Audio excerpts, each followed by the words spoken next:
Selamat pagi, edukasi safari ke-50 broski. 50 nggak berasa edisi kali ini. Udah setengah perjalanan ke 100 ya. Cuacanya keren banget kali ini. Kita mau kulas dulu sedikit. Dulu udah pernah gue coba ya Asmun Balls. Nanti kita gulung bareng. Oke? Tetap stay tune broski. Nanti kita rasakan bersama. Oke? Edukasi safari 50. Yes broski. Edisi 50 ya, udah lumayan juga perjalanan. Kali ini gue beli yang namanya Asmun Balls. Dulu pernah gue jajal juga, mungkin kayak edisi 30 atau edisi 25 ya. Dia itu khas digulung pakai resin, pakai kif, jadi 3 in 1. Ini dia, kalian bisa lihat. Wah, Cioccolato Lezzatos, Numero Unos, Camprettos. Ini lezat banget, nanti gue gulung dulu, kita hancurin bareng, gue lihat. Bisa kelihatan kan? Wow. Oke broski, stay tune. Biasanya gue ngancurinnya gini. Kita ambil dulu, ya kayak gini. Wah, ini keras banget nih, ya. Jadi bok dari sikit putih ya, rontok dari bajing. Jadi segitu. Wah. Kita gulung ya. Stay tune. Yo broski, sudah jadi yang Lezzatos, Cioccolatos, Numero Unos, Camprettos nih ya. Ini salah satu favorit gue juga untuk khas ya.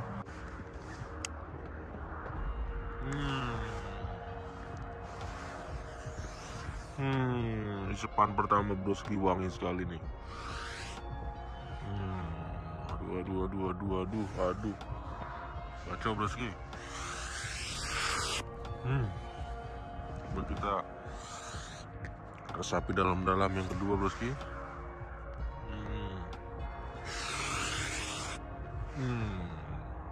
Ini emang ciri khas banget, hasis ya, asap ngebul kenyan broski.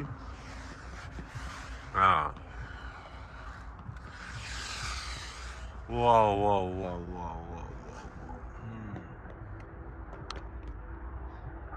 Ya broski, hari ini cerah banget. Amsterdam oke cuacanya.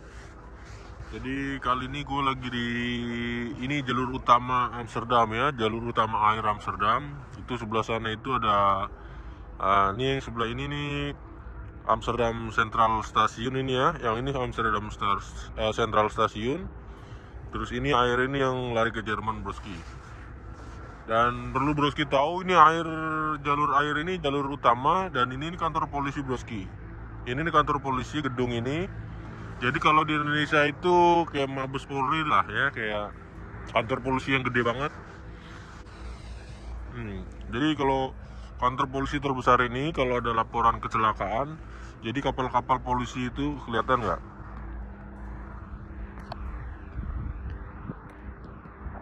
Ya. Jadi kapal-kapal polisi, speed jet polisi itu kalau ada kejadian, jadi mereka langsung meluncur lewat air broski, karena Amsterdam itu kan nyambung ya, pakai jembatan gitu, pakai kanal-kanal. Jadi kalau ada kejadian kriminal, polisi itu ada yang lewat air, terus dari atas ini juga ada helikopter, terus yang mobil-mobil itu udah mencar semua broski. Jadi kalau kejahatan di Amsterdam gampang sekali dibekuk, karena dari ujung ke ujung itu udah polisi semua broski ya.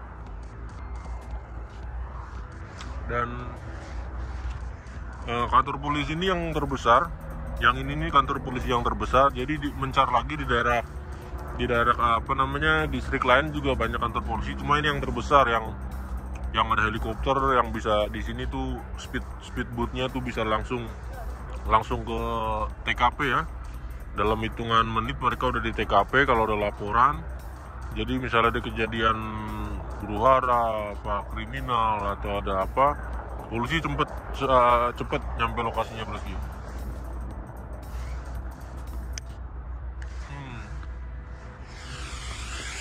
Wah keren banget nih broski, batzdulnya nih.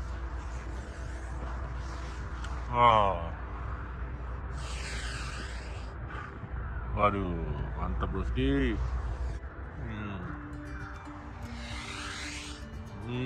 Enak banget nih broski. damai cuacanya. Tuh.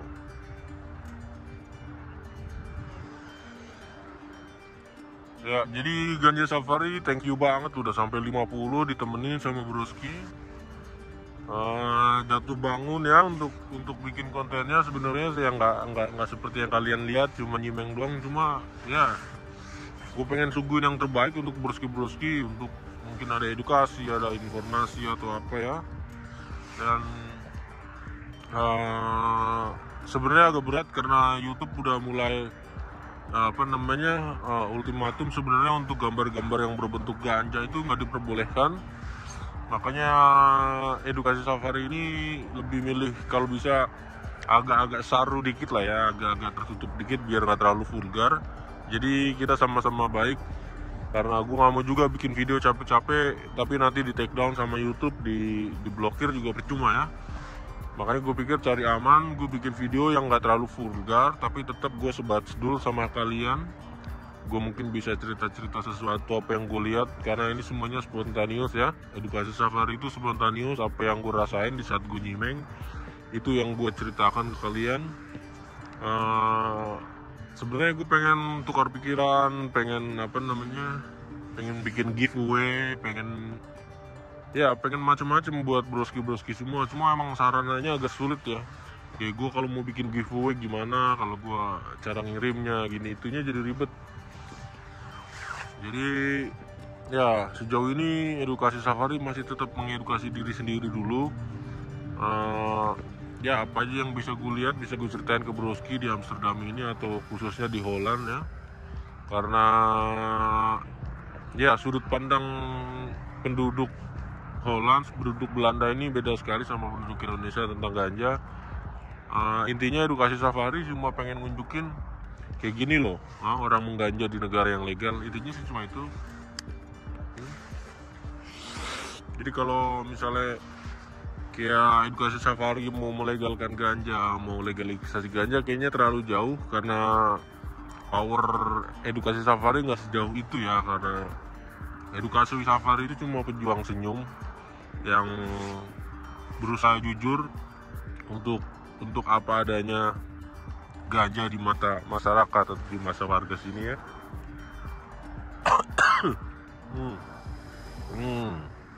Parah broski. Ini parah kalau diajak ngobrol juga nih, hasis nih masih nyangkut di tenggorokan broski. Tenis meja ya, sebat sedul dari Holland. Ya, jadi ini gue duduk di tempat jogging ya, ada yang main tinju di sana, ada kegiatan banyak macam-macam. Cuma orang ya masing-masing aja, lu mau ngeganja juga nggak apa-apa, gue mau olahraga juga nggak apa-apa. Jadi bebas, nggak ada paksaan, nggak ada pilihan, dan nggak ada intimidasi. Karena yang paling penting untuk solusi utama kalau untuk orang menggunakan atau menghisap atau ya pemakai ganja lah jatuhnya ya. Kalau pemakai ganja itu nggak terintimidasi, dari situ tuh mulai pengertian orang-orang tentang oh ini hal sepele kok gitu loh. Tapi kalau di Indonesia dengan julukan si pemakai ganja itu udah terlalu kriminal, padahal sebelum jauh jadi kriminal, intimidasi itu atau negative thinking itu yang lebih berbahaya sebenarnya. Jadi yang gue maksud itu, sebelum si pemakai ganja dihakimi oleh atau dijatuhi hukuman oleh si hakim pengadilan, itu jauh lebih berbahaya ketika orang berpikiran tentang buruknya pemakai ganja, tentang buruknya si pengguna ganja, atau tentang buruknya ganja, tentang penyalahgunaan ganja. Itu sudah berbahaya sebelum si pemakai itu sendiri dijatuhi hukuman oleh pengadilan. Jadi itu yang gue pelajari di negara sini. Sebelum orang itu ditangkap, sebelum orang itu bisa ditangkap, kita harus membenar-gunakan dulu ganja, atau stop mengintimidasi mereka, si pengguna ganja itu. Jadi seolah-olah pengguna ganja pasti bersalah, dari bersalah itu baru bisa lari ke ranah pidana atau hukuman atau ke polisi atau nanti ke pengadilan sampai endingnya di penjara. Jadi kalau gua nggak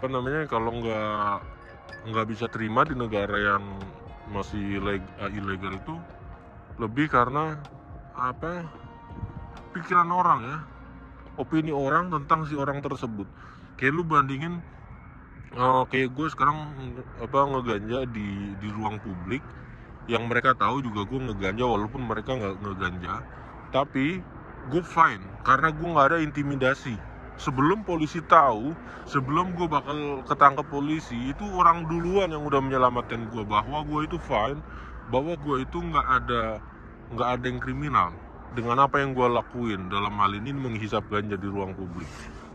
Coba kalau lu menghisap ganja di ruang publik di Indonesia, di kota manapun, misalnya di Jakarta atau di ibu kota mana, lu menggunakan ini di ruang publik, itu sebelum polisi nangkep lu, sebelum lu dinyatakan bersalah, orang itu sudah menghakimi lu duluan dengan persepsi lu itu nggak baik, lu itu buruk, lu itu kriminal, lu itu nggak benar. Jadi lu udah dihakimi duluan sama stigma orang yang menyalahkan lu di kondisi apa aja.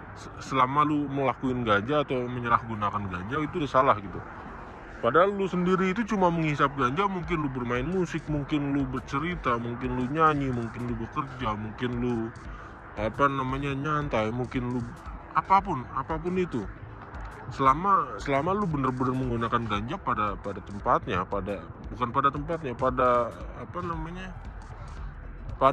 tanggung jawabnya. Jadi lu nggak lagi lu nggak kriminal, ganja itu nggak kriminal gitu loh. Dan gue pikir kalau di Indonesia, kalau intimidasi semacam itu sudah dihapuskan, baru itu bisa ada regulasi-regulasi yang menyatakan ini power dari massa, power dari rakyatnya sendiri itu dengan merasa ini suatu yang kriminal. Jadi itu nanti hukum dan aturan-aturan law-nya itu pasti mengikuti, broski. Gue itu kadang berpikiran kalau Indonesia mau legalisasi tapi rakyatnya itu masih mengintimidasi, itu nggak bisa. Itu susah, itu pekerjaan yang berat. Karena ya kalian tahu sendiri, kalau tetangga aja masih ngomelin, gimana negara nggak ngomelin gitu loh. Kalau lu punya tetangga yang masih lu ngisep ganja, terus tetangga lu masih mengintimidasi lu, atau Pak RT mengintimidasi, wah itu lebih harus dibereskan dulu yang begitu-begitu, paham nggak? Jadi mulai dari diri kita dan lingkungan kita. Kalau Pak RT lu aja masih belum ngerti untuk ini urusan ganja segala macam, masih mengintimidasi lu, masih menganggap lu itu buruk. Jadi seolah-olah nggak mungkin rakyat se-Indonesia itu bakal mengiyakan apa yang lu kerjain gitu. Jadi mulai dari lingkungan dulu. Kalau lingkungan udah nggak keberatan, kalau lingkungan udah tahu kalau mengganja itu nggak perlu diintimidasi, ganja itu, jadi paham nggak, prosesnya itu sebelum lu nyampe polisi, lu dihakimi oleh tetangga lu atau orang tua lu atau siapapun. Kalau lu udah deal sama itu, lu bisa memperluas, lu bisa menyatakan ini nggak apa-apa, ini nggak perbuatan yang nggak apa-apa gitu ya. Karena itu yang gue rasakan sekali di negara ini, untuk hak asasi ya, termasuk salah satu menggunakan ganja itu kan hak asasi, walaupun yang dipakai itu ganja dan di negara lain bisa dilegalkan, tapi di sini orang berawal dari kehidupan masyarakatnya dulu. Jadi ganja itu legal di sini, legal dalam arti boleh menggunakan dan ditolerir, itu nggak apa-apa. Tapi karena itu adanya perubahan dari masyarakatnya sendiri yang menunjukkan bahwa ini sesuatu yang nggak apa-apa untuk dilakukan di negara ini. Jadi law-nya itu urusan hukumnya itu mengikuti. Jadi pemerintah bakal mengikuti karena rakyatnya udah mengatakan oh iya ini harus dilegalkan. Jadi kita nggak bisa secara pemerintahnya, orang kalau warganya belum, kalau kita belum bisa mengedukasi rakyatnya susah, paham nggak? Kita mau cecar siapa, BNN siapa, kepala ini nggak bisa. Kalau rakyat belum bilang no, masih no gitu loh. Jadi yang gue rasain di sini karena itu berawal dari masyarakatnya, dari rakyat Belanda ini mengokekan atau mengiyakan atau mewajarkan pemakaian ganja di warung-warung kopi. Ternyata itu jadinya lah coffee shop pada tahun 1970-an. Jadi ganja itu bukan cuma tiba-tiba diambil bisnisnya atau dicari untungnya karena kita bisa bisnis ini. Kita harus dari local wisdomnya dulu. Local wisdom untuk rakyatnya dulu gimana tentang ini. Rakyatnya bisa nggak ngejalanin ini, baru aturan-aturan itu muncul, bos. Ya, jadi itu aja sih gue. Kalau intinya semua dari masyarakatnya, kita edukasi dulu. Iya nggak sih, bener nggak sih kalau yang lu lakuin itu nggak kriminal, dan lu bisa tunjukin itu mulai dari orang sekitar, dari teman, dari semuanya. Jadi kalau udah intimidasi itu dihapuskan, jadi nggak mungkin itu nanti jadi masalah ke polisi, karena intimidasi itu nggak ada. Tapi kalau lu masih nyimeng, Pak RT lu masih nggak suka sama lu, apa nggak suka ngeliat orang nyimeng, dilaporin lu, selesai. Makanya nggak bisa legal, karena masih begini, intimidasi dari bawah itu masih terlalu besar. Kenapa ada cepu, kenapa ada ini, kenapa ada itu, ya. Itulah, jadi buat pelajaran aja, broski, ya. Semoga bermanfaat edukasinya. Gua sebenarnya masih mau panjang lebar, cuma biar enak buat kalian. Nanti kita jumpa lagi di 51. Kita coba lebih edukasi lagi. Kita apa yang mau ditanyakan, apa yang mau dibahas, komen aja di bawah, broski. Gua nggak ada WA, gua nggak ada Instagram, gua nggak ada apa-apa. Lu kontak di bawah lewat komen, gua balas semampu gua, satu demi satu, ya. Jadi jangan ada pikiran buruk, kita semua di sini terbuka dan saling mengedukasi. Gua salut buat kalian yang masih support sampai loyalitasnya kali hari ini sampai detik ini, ya. Gue thank you. Gue masih bakal suguhin yang bermanfaat buat kalian. Galau sekali, broski. Ya.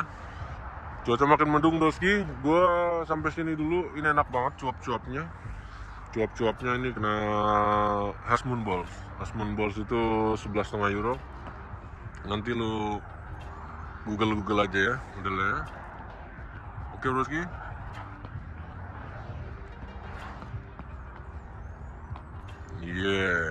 Oke. 11 dulu.